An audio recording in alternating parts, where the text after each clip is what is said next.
Prvo naj se zahvalim organizatorjem in organizatoricam tega kongresa, da lahko predstavim svojo knjigo. Verjetno je smiselno začeti na začetku in predstaviti, zakaj izraz oziroma naslov Bela kuga. Gre za izraz, s katerim so v obdobju med obema vojnama, ki je v knjigi v ospredju, tudi na Slovenskem označevali zniževanje rodnosti in porast števila tajnih splavov. Izraz je imel seveda propagandni značaj, vzbujati paniko in se potem takem se je skladal z neko pronatalistično politiko, ki je bila v tistem obdobju v ospredju.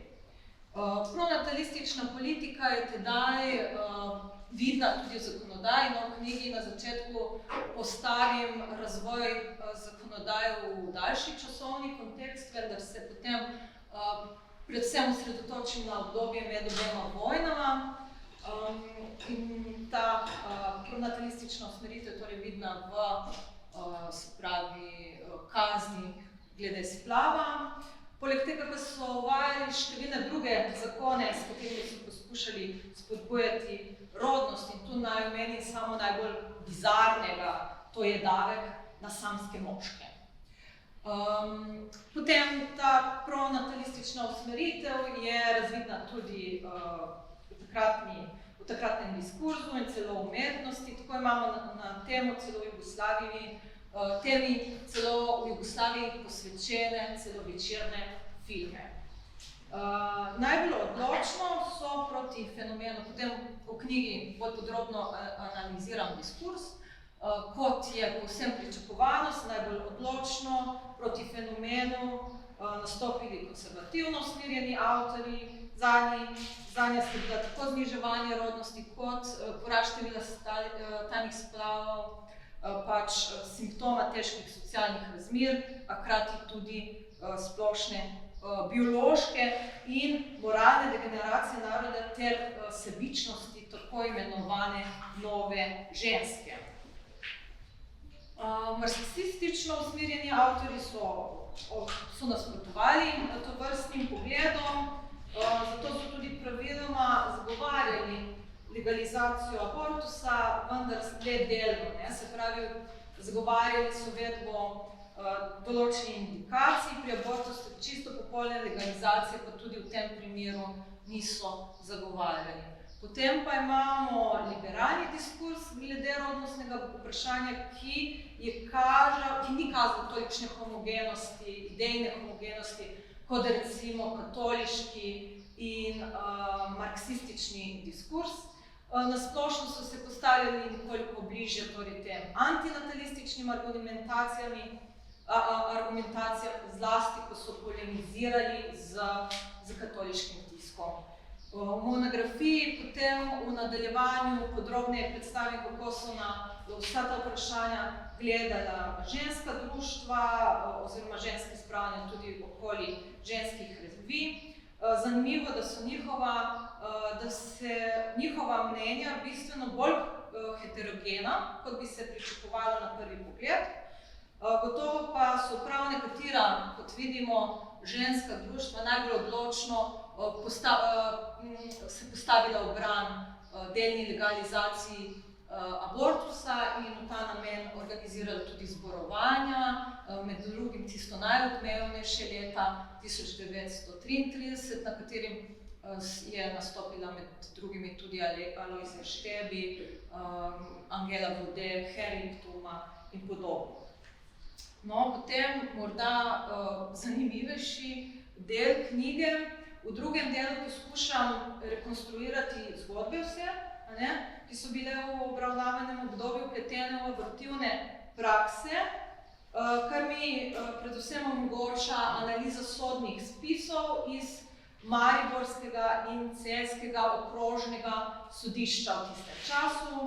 Ob prebiranju kazenskih spisov se odpira osnovno vprašanje, kako so v sodišča obravnavala, interpretirala zakonodajo in so torej v okviru predpisanih možnosti izrekala ponavadi višje ali nižje kazni in tako kot se izkaže tudi v številnih drugih primerih, sodišča so izrekala relativno oziroma vsaj v primeru žensk, ki so prekinile svojo nosečnost, mile kazni. To se izkaže zlasti v času, ko je veljal že jugoslovanski kazenski zakonik, ko so jim večinoma dosojali zgolj pogojne kazni. Podobno so kaznovali tudi spolne partnerje, če so bili vpleteni v pač te abortivne prakse. Nekoliko višje kazni pa so izrekala sodišča, se pravi celjsko mariborsko sodišče, izvajalkam in izvajalcem abortusov. Zlasti, če je šlo za povratnike in predvsem, če je prišlo do zdravstvenih zapletov in do smrti noseče ženske. Potem imamo, s pomočjo sodnih spisov sem odkrila tudi, zakaj je prišlo pravzaprav do ovadbe teh intimnih ravnanj. V večini primerov je do razkritja pač prišlo zaradi nekih zdravstvenih težav, prijavilo je zadevo torej medicinsko osebje, kdaj pa se je za splav izvedelo tudi drugače. Nekateri spet od teh načinov poizvedele so resnično bizarni. Splav so recimo prijavili sosedi, pa kakšni sorodniki, ki so bili zaradi drugih zadev v konfliktu z obtoženci oziroma obtoženkami. Celo imamo primere, ko so splav ovadili partnerji nosečih žensk ali partnerke oziroma te noseče ženske same. S pomočjo tovrstnih virov, tu se malo lahko do določene mere rekonstruiramo tudi profile obtoženk. Kot prvo lahko ugotovimo njihov stan, v večini primerov gre za neporočene ženske še v času med obema vojnama, kar se potem po drugi svetovni vojni seveda spremeni. Kazenski vzroki tudi pričajo, se pravi kazenski spisi tudi pričajo o vzrokih za inkriminirana dejanja in ta v knjigi predstavim bolj podrobno. Zelo pogosto se kot pač razlog za splav navaja zavrnitev strani spolnega partnerja. Pa revščina, tukaj imamo v bistvu tudi poklice teh žensk, ki so splavile.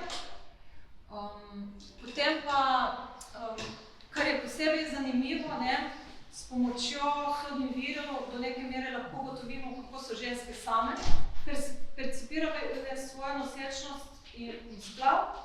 In v knjigi nekako dokazujem, kako so v zvezi s tem ohranjale samosvoje, tradicionalne predstave še v 20. stoletju. V polju teh tradicionalnih predstav ni zvladala neka znanstvena medicinska gotovost, pač pa slutnje in intuitivno ravnanje. V nasprotju s tistem, kar je trdila medicina, se je zdela ženska meja med pravzaprav kontracepcijo in splavom zabrisana in lahko prehodna. Zaradi tovrstnih iz lastnega telesa izvirajočih predstav, tako ženske v splavu pravzaprav niso videle nič kaj nemoralnega. Spodbujanje povrnitve mesečne periode se mi je zdelo nekaj naravnega in nujnega. Tako da toliko potem v knjigi v nadaljevanju spregovorim še o izvajalkah in izvajalcih abortusov. Tukaj bi moral biti tudi graf, ki prikazuje, kdo je to bil. V večini primerov so bile to ženske. Kot zanimivost, v velikem odstotku je med njimi recimo žen rudarjev, ki so opravljale tovrstne storitve, bi lahko rekli. Med moškimi so bili tudi zdravniki, pa recimo takšni in drugačni delavci, med njimi celo kot zanimivost zidarski polir.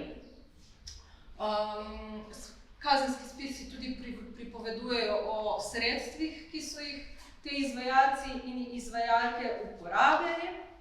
In recimo eno izmed najbolj razširjenih sredstev oziroma pripomočkov za izvajanje splava na Celjskem je v obdobju med obema vojnama bilo poseganje v nožnico s telohovo korenino. To sredstvo, ta pripomoček se resnično pojavlja v kar 1/4 vseh primerov.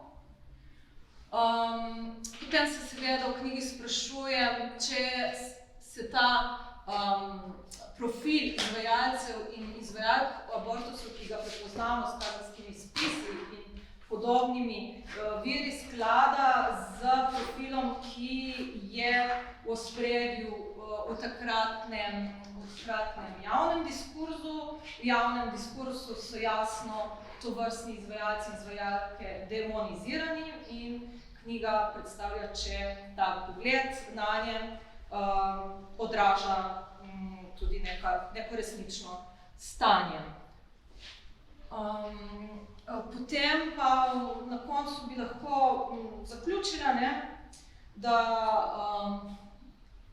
se pravi, tudi moja knjiga, tudi moja raziskava pokaže, da se je tragičnost ilegalnega abortusa bolj ko v nekih kaznih kazala v nevarnostih ilegale, in zlasti, se pravi, ženske so to počele v nehigienskih razmerah, izvajalke in izvajalci abortusa so jih tudi kdaj ogoljufale in še ena pomembna posledica kriminalizacije abortusa je gotovo tudi ta vzgojno in kruto nadzorovalni mehanizem samega preiskovalnega postopka, ki kaže, kako stresno je bilo za ženske priti pred sodišče, pripovedovati svoje intimne zgodbe in včasih se je zgodilo, da so zaradi tega stresnega